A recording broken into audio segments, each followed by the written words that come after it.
Iya, kadang miris ya kalau kita melihat ekonomi sudah babak belur tapi masyarakatnya masih tidak mau diatur. Jadi banyak orang di pinggir jalan ini sudah mulai berseliweran tapi tidak mau pakai masker. Jujur ini agak bikin kesal ya, padahal perekonomian ini tidak akan kembali pulih jika masyarakatnya tidak peduli cara-cara mencegah penularan pandemi. Nah, per hari ini 17 Juli, kasus virus corona di Indonesia telah mencapai angka 83.130 kasus tersebar di 28 provinsi. Lagi-lagi DKI Jakarta termasuk ke dalam provinsi dengan penambahan kasus harian tertinggi. Nah, seperti apa dampaknya bagi ekonomi? Kita lihat seperti apa dampaknya bagi perekonomian DKI Jakarta dalam hantaman ekonomi bagi DKI Jakarta. Nah, kita lihat di sini data-data ekonominya di mana kita bisa menggambarkan seperti apa efek pandemi di Ibu Kota DKI Jakarta. Nah, melansir data Badan Pusat Statistik, ekspor impor DKI Jakarta ini rupanya sama-sama terkontraksi selama masa pandemi. Dalam beberapa bulan terakhir, nilai untuk ekspor di Mei 2020 ini rupanya ambles 40,27% secara year on year atau turun 13,78% secara bulanan. Sementara nilai impor provinsi juga ambles 45,02% secara tahunan atau minus 43,72% secara bulanan. Nah, penurunan ekspor dan juga impor ini memberikan indikasi ya bahwa ekonomi di Provinsi DKI Jakarta tidak berekspansi. Kemudian sebagai ibu kota negara dan juga pusat niaga, DKI Jakarta ini juga kita ketahui kerap ya didatangi oleh turis-turis mancanegara. Nah, nyatanya perkembangan pariwisata di DKI Jakarta ini juga anjlok parah akibat corona. Angkanya pun rupanya tidak bercanda. Kalau kita lihat di sini pada bulan Mei 2020 kunjungan wisatawan rupanya ambles sampai 99,78%, hampir 100% secara tahunan. Ini hanya menjadi 414 kunjungan saja. Bayangkan, padahal di tahun sebelumnya ini ada lebih dari 156.000 wisatawan mancanegara yang berkunjung ke kawasan DKI Jakarta. Kemudian sebagai kota metropolitan tentunya dampak dari angka-angka ini tidak sembarangan ya.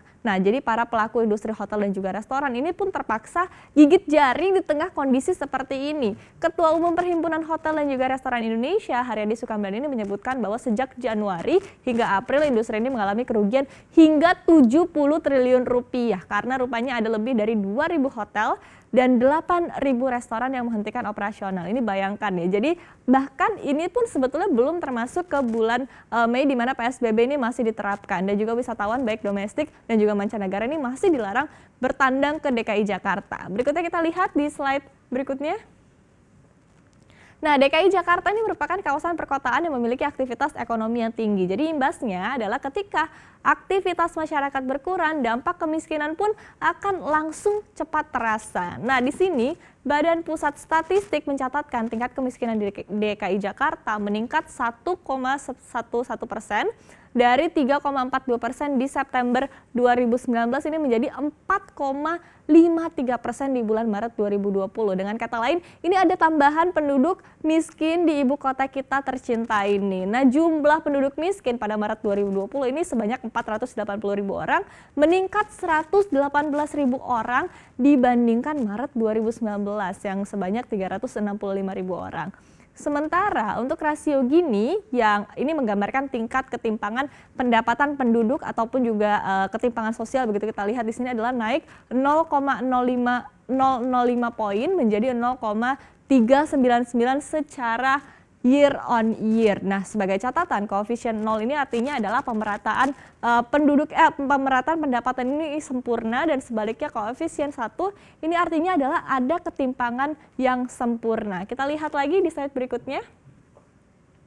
Saat ini pemerintah di belahan dunia manapun ini harus memilih ya mana yang harus lebih dulu diselamatkan, apakah ekonomi atau kesehatan. Dan at some point pandemi ini memang mungkin berlangsung lebih lama lagi, sementara rupanya kehancuran ekonomi ini cepat sekali menghantam. Jadi wajar saja kalau misalnya negara-negara di dunia akhirnya pelan-pelan memilih untuk mengaktifkan lagi kegiatan ekonomi dan meminta masyarakatnya untuk bisa hidup berdampingan dengan pandemi atau kita kenal dengan istilahnya adalah new normal. Di DKI Jakarta sendiri new normal ini dibalut dengan istilah PSBB transisi yang kita ketahui dilakukan secara bertahap. PSBB transisi fase pertama dimulai sejak bulan Juni, di mana pemerintah mulai membuka kembali sejumlah aktivitas ekonomi meskipun masih dibatasi. Nah, pemerintah ini akan mengevaluasi ada tidaknya perkembangan kasus yang signifikan.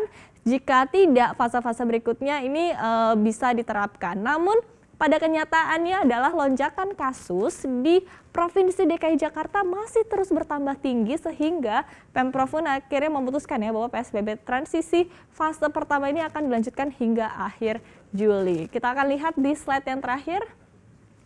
Nah, terkait dengan stimulus, pemerintah Provinsi DKI Jakarta ini juga telah menganggarkan dana yang cukup besar sebesar 10,77 triliun rupiah untuk penanganan COVID-19. Anggaran ini terbagi untuk penanganan kesehatan adalah sebesar 2,67 triliun rupiah, kemudian ada jaring pengamanan sosial ini adalah 7,6 triliun rupiah, ada juga penanganan dampak ekonomi sebesar 500 miliar rupiah. Ini sudah sesuai dengan arahan dari Mendagri untuk memperbesar porsi jaring pengaman sosial.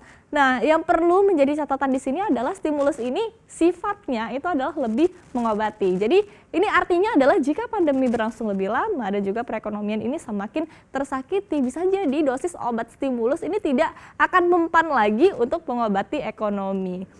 Nah, inilah yang perlu kita sadari dan juga betul-betul camkan adalah bahwa kita semua ini memiliki peran pada pertumbuhan ekonomi. Untuk itu sudah sepatutnya kita mematuhi aturan agar tidak tertular dan juga menularkan. Karena dampak ekonomi ini tidak akan berhenti sampai di sini jika kasus COVID-19 tidak bisa terkendali.